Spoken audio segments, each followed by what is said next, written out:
Bismillahirrahmanirrahim. Assalamualaikum warahmatullahi wabarakatuh.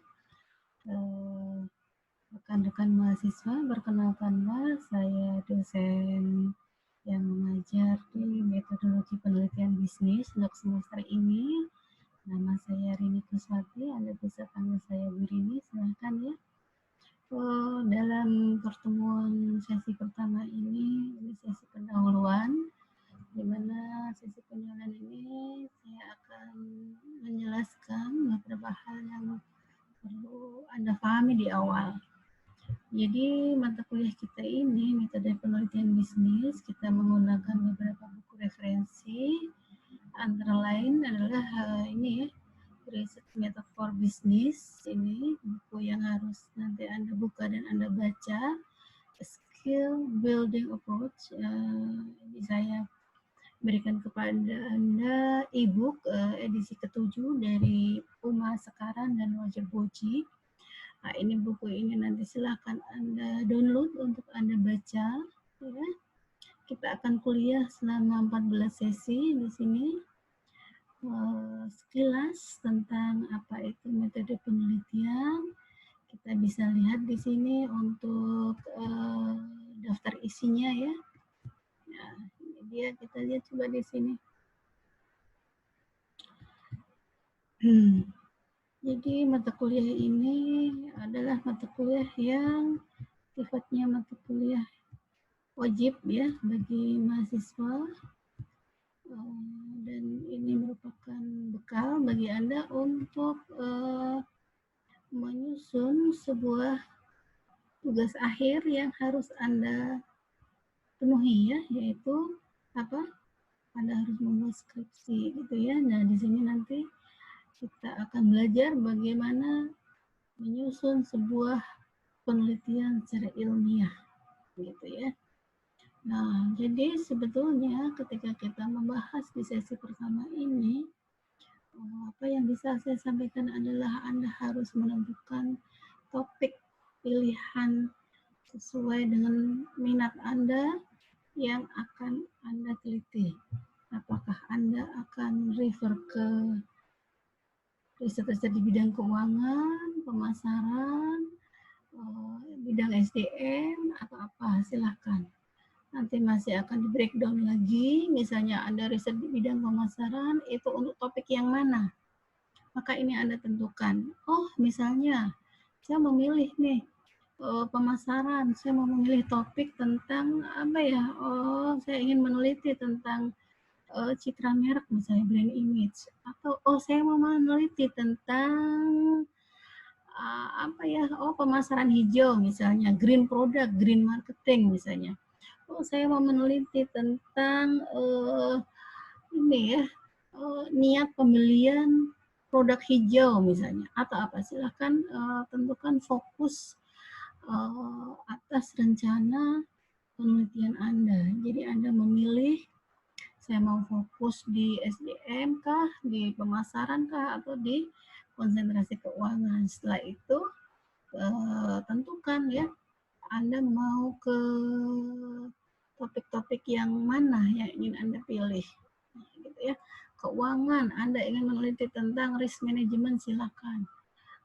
Kemudian di SDM, misalnya kita ingin memilih riset tentang spiritualitas dan religiusitas terkait tentang kinerja karyawan misalnya, bebas. Anda silakan memilih. Dan supaya Anda bisa memilih dengan baik, maka Anda harus banyak membaca artikel-artikel penelitian ya, jurnal-jurnal penelitian, baik itu jurnal ilmiah yang lokal punya kita yang berbahasa Indonesia ataupun jurnal-jurnal internasional. Itu nanti akan membuka wacana Anda untuk menentukan atau memilih topik yang ingin Anda lakukan. Nah, gitu ya. Jadi ini area utama nih ya di dalam introduction ya. Sebetulnya apa namanya, tipe penelitian itu apa saja nanti akan kita pelajari nih di sini nih ya. Nah, ini sebetulnya riset di bidang bisnis itu terkait apa ya, nanti akan kita pelajari di sini. Bagaimana peran teori di dalam sebuah penelitian. Jadi penelitian itu kita lakukan karena ada teori sebelumnya yang menjelaskan tentang topik yang ingin kita teliti. Itu ketika kita berangkat di dalam penelitian yang pendekatannya deduktif, gitu ya. Nah, ini pendekatan deduktif inilah yang nanti banyak dipakai oleh mahasiswa. Begitu ya. Kemudian tipe penelitian bisnis itu ada apply dan ada basic research, gitu ya.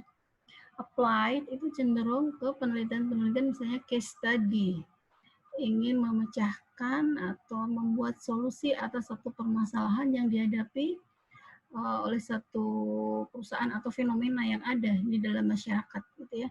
Nah, ini apply research. Itu. Misalnya penjualan dari bulan ke bulan mengalami penurunan yang sangat tajam. Apa penyebab dibalik itu? Kita membuat penelitian. Nah, ini apply research. Kalau basic research itu cenderung dia mengaplikasikan teori, menguji teori, apakah teori itu stable dalam fenomena yang kita teliti saat ini. Gitu ya. Nah, jadi di sini kita nanti akan belajar bagaimana kita melakukan penelitian secara ilmiah. Step by step dari penelitian ini. Nah, supaya Anda bisa punya persiapan yang baik di dalam mempelajari metodologi penelitian bisnis, ada baiknya buku-buku atau e-book yang sudah saya sampaikan di dalam ini ya kelas, itu silahkan Anda baca terlebih dahulu dan Anda bisa merangkum untuk chapter 1 ini, bagaimana chapter 1 ini Anda pahami terkait tentang tipe riset-riset di dalam bisnis, ruang lingkupnya ya. Di sini ada terkait pengetahuan manajer tentang bisnis, mengapa manajer itu riset-riset bisnisnya, mengapa manajer itu harus paham ya tentang riset-riset dalam bisnis ya, bagaimana etika di dalam penelitian ya. Nah, itu ya yang harus Anda pahami. Jadi mengapa penelitian ini perlu kita pelajari, metode penelitian perlu kita pelajari, karena metode penelitian ini sebagai tools atau alat yang dipakai oleh para pengambil keputusan untuk membuat satu keputusan. Jadi pengambilan keputusan itu salah satunya didukung oleh informasi-informasi dari mana? Dari hasil riset.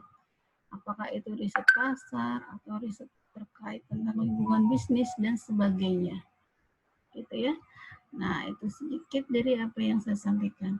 Jadi di dalam kelas ini nanti ya, kelas kita materi-materinya itu ada di buku ini ya. Nah, ini. Materi kedua di bab 2 ini ada pendekatan ilmiah ya terkait penelitian ilmiah. Pendekatan ilmiah ini nanti akan kita bahas di sesi-sesi berikutnya. Gitu ya. Jadi ruang lingkup penelitian kita ini ada di dalam ruang lingkup riset di bidang bisnis, namanya metodologi penelitian bisnis. Fenomena bisnis sangat kompleks dan sangat beragam. Anda bisa meneliti di banyak aspek tergantung dari sisi mana Anda berfokus begitu ya. Nah, begitu. Jadi untuk di mahasiswa S1 manajemen di Fakultas Ekonomi dan Bisnis di sini di UMS ya, kebanyakan itu lebih ke basic research gitu ya, dan sebagian kecil juga ke apply research gitu. Nah, ini ya karena begitu pentingnya research, jadi banyak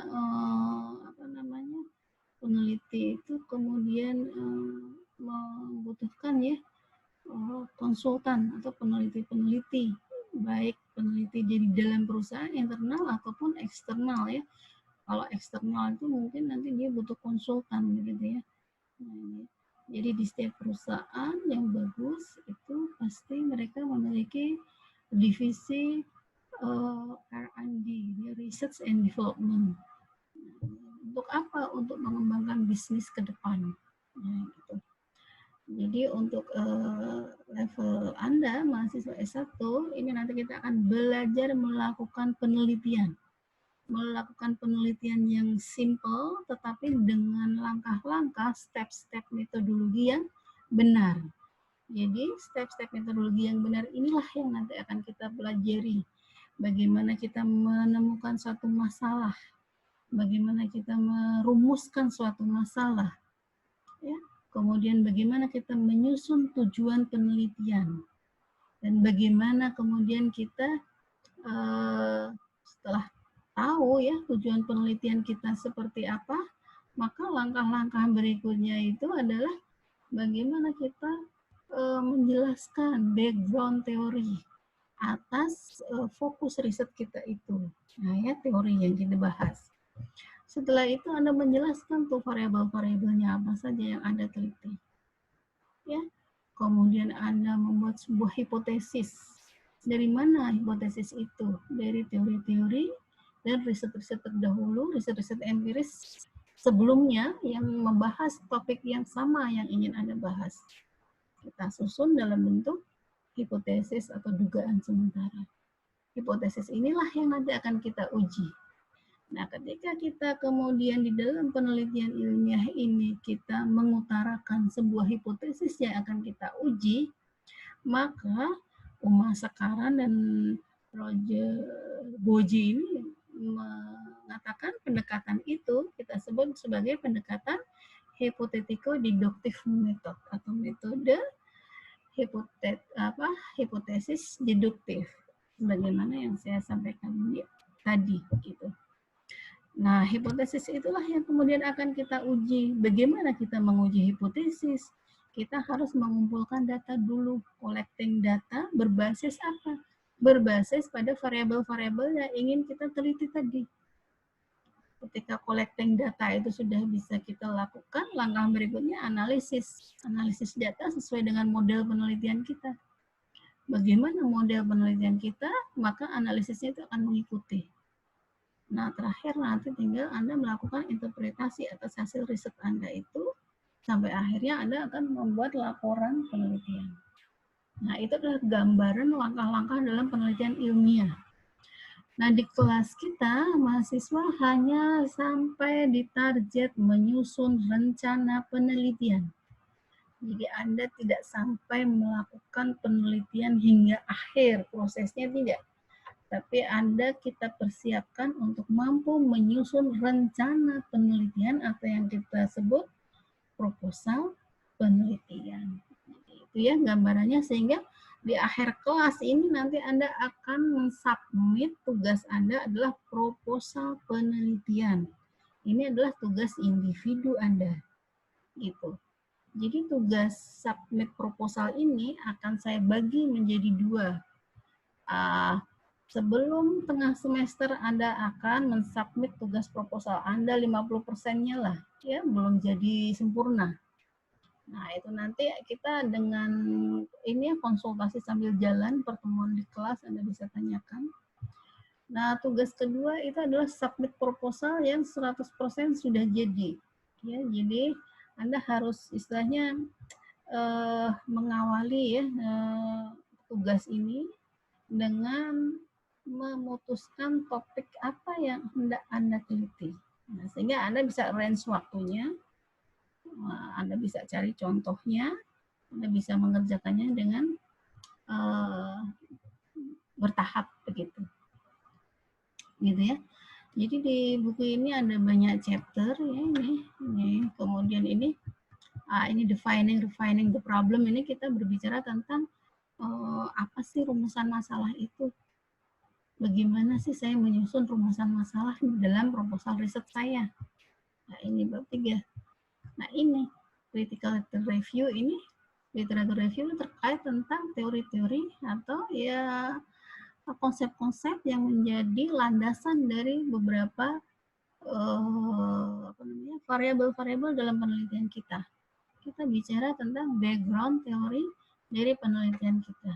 Dari mana kita dapatkan background teori itu dari mana? Nah, ini dari textbook, jurnal, atau mungkin tesis atau skripsi-skripsi yang sudah ada, atau Anda baca dari proceeding ya, atau Anda baca skripsi-skripsi yang tidak dipublish, atau mungkin hasil riset yang dipublish dan sebagainya, ya data-data dari internet mungkin. Nah ini semua basis data kita untuk menyusun critical ini ya, literature review. Nah, kemudian di sini kita susun ya framework teorinya seperti apa dan kemudian kita kembangkan hipotesisnya. Jadi hipotesis ini disusun berdasarkan apa? Teori dan empirical research terdahulu atau sebelumnya. Ya, kemudian ada elemen-elemen dari desain riset.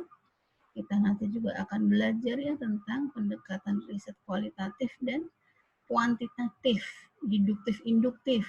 Nah, tapi mungkin ini majoritinya kita banyak membahas tentang yang pendekatan deduktif atau kuantitatifnya, gitu ya. Jadi desain riset ini nanti akan kita pelajari walaupun tidak maksimal ya tentang eksperimen, survei ini yang mayoritas banyak digunakan oleh mahasiswa. Kemudian etnografi ini pendekatan kualitatif studi, case study ini bisa kuantitatif, bisa kualitatif, grounded teori ini pendekatannya induktif, ya. Action research ini pendekatannya juga lebih ke kuantitatif gitu ya, bisa mix ya. Ini. Nah, kemudian ini interview itu merupakan salah satu metode untuk collecting data, ya. Nah ini collecting data yang lain dengan apa? Kuesioner misalnya, ya. Terus nah, collecting data yang lain apa? Anda bisa melakukan observasi, masuk ke sebuah fenomena, Anda amati, Anda lihat, Anda potret, Anda melakukan observasi. Ya, kemudian di sini adalah collecting data yang lain adalah dengan kuesioner ya. Ketika kita survei misalnya, nah Anda gunakan kuesioner untuk collecting data.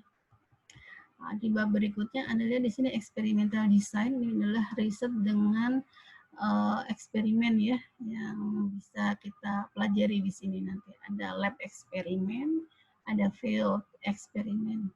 Ya.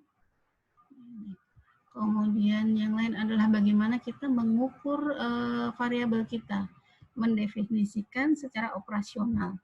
Ya. Nanti akan kita bahas di pertemuan-pertemuan berikutnya. Terus selanjutnya itu akan kita bahas tentang ini ya, measurement, pengukuran dari variabel itu. Mau pakai skala seperti apa, bagaimana di dalam menguji reliability dan validity dari instrumen kita. Oke, kita bahas di sesi-sesi berikutnya ya. Apa itu reliable, apa itu valid di dalam instrumen. Nah, terkait rating skill dan sebagainya nanti akan kita bahas di sini ya. Kemudian sampling, metode sampling. Jadi ketika kita akan meneliti mengapa si A bisa jadi responden, si B tidak bisa, si C responden saya bisa jadi responden saya. Ini kita bicara tentang teknik sampling. Nah, itu akan kita bahas di sini. Siapa populasi kita, ya, siapa sampel kita. Kemudian yang lain ya, setelah kita bicara tentang sample size, kita bicara tentang analisis data kuantitatif. Bagaimana data secara kuantitatif itu bisa kita analisis. Ada beberapa hal yang bisa kita lakukan ya, banyak metodenya, nanti bisa kita pelajari bersama. Dan juga ada kualitatif dan kuantitatif ya ini ya, dua itu ya. Nah, ini ada kualitatif data analisis ya. Nah, itu. Jadi ini yang akan kita pelajari di dalam mata kuliah metodologi penelitian bisnis. Nah, ini. Begitu teman-teman mahasiswa, ini untuk perkenalan saja. Semoga Anda nyaman dan enjoy dalam kelas kita. Jangan sungkan untuk bertanya ketika Anda merasa tidak paham dengan apa yang Anda pelajari. Ya, semoga ini bermanfaat ya, perkenalan perdana dari saya. Saya cukupkan sekian ya. Ketika apa yang saya sampaikan Anda ingin tanyakan, silakan ya chat